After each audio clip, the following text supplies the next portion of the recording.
Halo Sobat Caturmania, berjumpa kembali bersama saya Imad Suhermat pada channel Chesslight, channel khusus membahas untuk meningkatkan kemampuan catur. Apa kabar sobat? Semoga sobat sekalian selalu diberikan kesehatan dan diberikan rezeki yang cukup pada masa pandemi ini. Melanjutkan tentang ending atau babak akhir pada video sebelumnya, kali ini saya akan membahas tentang ending atau babak akhir Menteri melawan Benteng, di mana tema yang kita bahas adalah Suksuang. Yap. Secara teori, Menteri melawan Benteng itu pasti Menteri akan menang. Namun kemenangan itu sulit dicapai apabila kita dalam keadaan krisis waktu. Oleh sebab itu, di saat posisi-posisi tertentu, Benteng akan bisa berusaha menghabiskan waktu putih dengan langkah yang sepertinya remis. Nah, dengan tema Suksuang ini, hal tersebut bisa dicapai dengan mudah. Mari kita saksikan ending Benteng melawan Menteri. Pelajaran ketiga. Perhatikan sobat, pada posisi ini, saat ini putih giliran melangkah. Jika putih melakukan sekak secara terus menerus dengan Menteri A5, Menteri D8, maka hal tersebut akan berakhir remis. Pada posisi saat ini, semestinya jika giliran melangkah hitam, maka putih dapat mencapainya kemenangan tersebut dengan mudah. Karena kemanapun benteng itu pergi, maka dia akan kena garpu menteri. Oleh sebab itu, putih harus bisa mencari posisi Suksuang ini sehingga pada posisi seperti saat ini giliran melangkah hitam. Mari kita saksikan langkahnya. Putih melangkah, Menteri D4 skak, Raja A8 ya, andai kata pun Raja B8 tetap sama, Menteri H8 skak, Raja A7, Menteri D8. Nah, inilah posisi yang diinginkan oleh putih. Pada saat posisi ini, hitam giliran melangkah. Sekarang kita lihat beberapa kemungkinan langkah dari hitam. Yang pertama adalah Raja A6, kemudian Benteng B3, lalu Benteng B2, Benteng B4, Benteng B1, Benteng F7.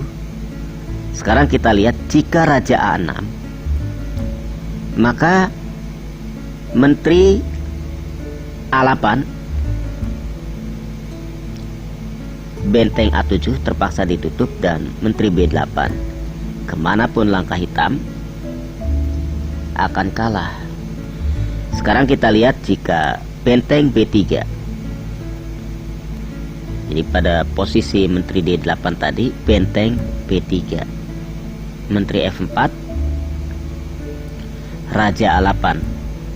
Jika Raja C8 maka Menteri F8 skakmat dan Menteri A4 skak garpu. Kita lihat pada posisi seperti tadi, masih Benteng melangkah ke B2, maka langsung bisa digarpu menteri D4. Kita kembali lagi posisi tadi. Jika benteng B4, maka garpunya ada di menteri E7. Kemudian kita lihat kembali, jika benteng B1 seperti tadi, putih harus bisa menggarpu benteng ini, yaitu menteri D4 skak, raja A8, menteri H8 skak, raja A7, dan menteri H7 skak. Kita kembali lagi posisi tadi, posisi suksuang. Jika benteng F7, nah,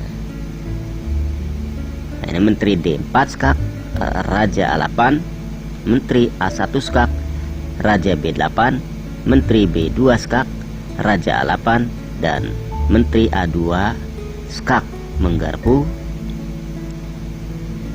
bentengnya. Terpaksa benteng A7, maka menteri G8 skak mat. Demikian sobat, contoh dari bentuk posisi yang sepertinya hitam bisa mencapai remis. Oleh sebab itu, kita harus pada posisi tersebut, itu giliran hitam langka.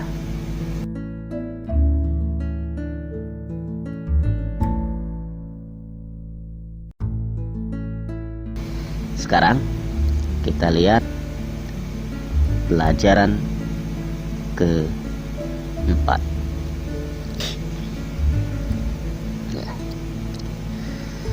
Perhatikan sobat, jika pada posisi ini, maka putih harus berusaha menggeser raja hitam itu pada posisi yang berada di pojok, sehingga sulit bergerak leluasa. Tapi saat ini hitam giliran melangkah. Ada dua kemungkinan hitam melangkah di sini, yaitu benteng tetap pada lajur D atau benteng tetap pada baris ke-7. Sekarang kita lihat dulu benteng pada baris ke-7 ya. Contoh benteng E7 ya. Tidak mungkin dia benteng F7 atau benteng G7 atau benteng H7, karena langsung kena skewer menteri A7 skak. Nah, ke benteng E7, maka menteri A7 skak, raja D8, menteri B8 skak, raja D7, raja D5. Nah, posisi seperti ini akan terus menerus hingga rajanya, bentengnya berada di pojok ya. Seperti kita lihat berikut ini, benteng F7, menteri B7 skak, raja E8, menteri C8 skak, raja E7, raja E5. Benteng G7, menteri C7 skak, raja F8, menteri D8 skak, raja F7, raja F5. Benteng H7, menteri D7 skak, raja G8, menteri E8 skak, raja G7, raja G5 terakhir. Nah, sekarang tidak ada lagi benteng itu berada pada baris ke-7.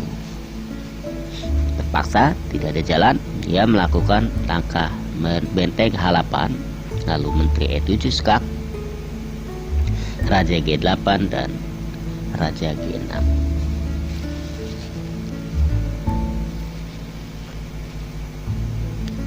Sekarang kita lihat langkah benteng pada lajur D ya.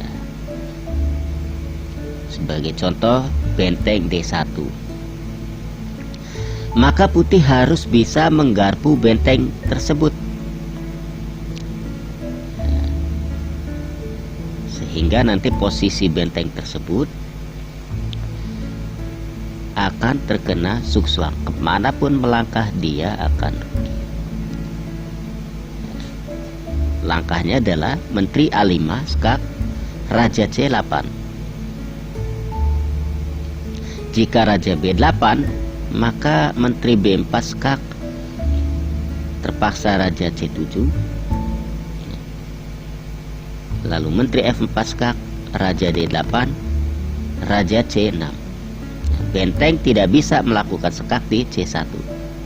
Ancaman mati di F8. Raja E7, Menteri E3 skak. Terpaksa Raja D8, tidak bisa Raja ke lajur F karena akan kena garpu benteng. Nah, Menteri F3. Disinilah posisi suksuang dari hitam. Kemanapun sekarang hitam melangkah, dia akan rugi. Ya, sebagai contoh, jika benteng C1 skak, maka Raja D6. Jadi ancaman mati sudah tidak bisa dicegah. Sekarang kita lihat pada posisi tadi, yaitu ketika Menteri A5 sekak, Raja C8. Kita lanjutkan, ya. Menteri A4. Ya, jadi kembali mendekati mengancam posisi benteng karena Raja akan ke petak D6. Nah, putih berusaha untuk tidak melepaskan lajur D, yaitu dengan benteng D7. Nah, jika benteng C1, ya, jika benteng C1 skak, maka Raja D6, Raja B7, dan Menteri B3. Segera setelah ini putih akan menggarpu bentengnya, ya, Raja C8, Menteri A3. Ya, posisi suksuangnya seperti ini terus. Jadi benteng D1 skak, Raja C6, maka ancaman mati di F8 dan di A8 tidak dapat dicegah. Kita kembali lagi tadi pada saat Menteri A4 benteng D7. Nah, kita lanjutkan, Raja C6, nah, benteng C7 skak, Raja D6. Nah, inilah posisi suksuang. Melangkah benteng kalah, terpaksa melangkah Raja B7, Menteri B5 skak, Raja C8, Menteri A5. Inilah ancaman suksuang. Benteng D7 skak, Raja C6. Selesai. Sekarang kemanapun langkah benteng, maka putih akan segera mematkan Raja hitam atau menggarpu bentengnya. Oke sobat, demikian tentang babak akhir atau ending Menteri melawan benteng. Semoga pelajaran ini dapat bermanfaat untuk sobat sekalian. Sampai jumpa pada video selanjutnya.